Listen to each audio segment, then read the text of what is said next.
ప్రభు నందు ప్రియులారా, ప్రభు నామమున మీకు వందనములు. ఈరోజు మన ఆరాధనకు సహకారంగా రోమీయులకు రాసిన పత్రిక 5వ అధ్యాయము 8వ వచనము. అయితే దేవుడు మన ఎడల తన ప్రేమను వెల్లడిపరుచుచున్నాడు. ఎట్లనగా, మనమింకనూ పాపులమై ఉండగానే క్రీస్తు మన కొరకు చనిపోయెను.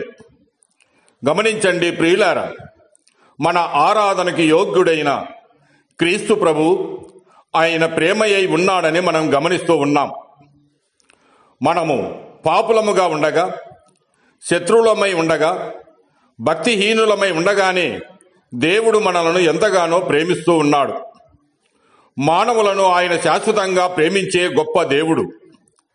ఎంత ఘోరమైన పాపినైనా ఆయన ప్రేమిస్తూ ఉన్నాడు. మన పట్ల ప్రభువు ప్రేమ అది నిత్యమైనది, అది మారనిది. ఈ ప్రేమతో అందరూ రక్షింపబడాలని ప్రభు కోరుతున్నాడు. ప్రభువు ప్రేమను త్రోసివేస్తే ఆయన తీర్పును ఎదుర్కొనవలసి వస్తుంది. క్రీస్తు ప్రభు లోక విమోచకుడుగా ఆయన పరలోకమును వదిలిపెట్టుకుని శరీరధారిగా ఆయన ఈ భూలోకమునకు వచ్చాడు. మనము పాత నిబంధన గ్రంథములో మనము గమనించినప్పుడు మోషేను దేవుడు ఇజ్రాయేలీయులను ఐగుప్తులో నుండి విమోచించుటకు ఏర్పరచుకున్నాడు. ఫరో కఠిన బానిసత్వము నుండి దేవుడు ఇజ్రాయేలీయులను మోషే ద్వారా విమోచించాడు.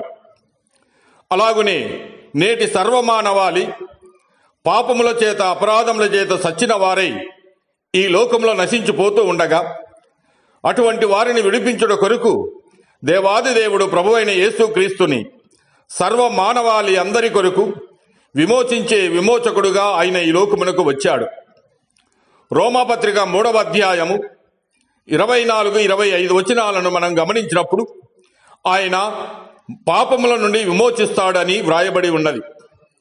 అంతేకాక గలతీ పత్రిక 3వ అధ్యాయము 13-14 వచనాలలో శాపము నుండి ఆయన విమోచిస్తాడు. ప్రతి విధమైన పాపము నుండి విమోచిస్తాడు. సమస్త దుర్నీతి నుండి విమోచిస్తాడు. పేతురు రాసిన మొదటి పత్రిక 1వ అధ్యాయము 18వ వచనము ప్రకారము పితృ పారంపర్యమైన వ్యర్థ ప్రవర్తన నుండి విమోచిస్తాడు. గమనించండి ప్రియులారా, పాపము నుండి లోకమంతటిని విమోచించువాడు ప్రభు అయిన యేసు క్రీస్తు మాత్రమే. శ్రమల నుండి విమోచిస్తాడు, శోధనల నుండి విమోచిస్తాడు, కష్టములలో నుండి కూడా విమోచిస్తాడు.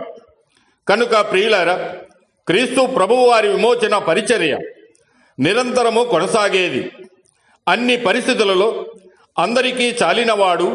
అయితే అందువలన ప్రతి సమయములోను, ప్రతి విధమైన పరిస్థితులలో ప్రభువు పాద సన్నిధి చేరి ఆయన విమోచన పరిచర్య ద్వారా ఆశీర్వాదము పొందుదాం, విమోచింపబడుదాం. దేవుడు మిమ్మల్ని దీవించి ఆశీర్వదించునుగాక.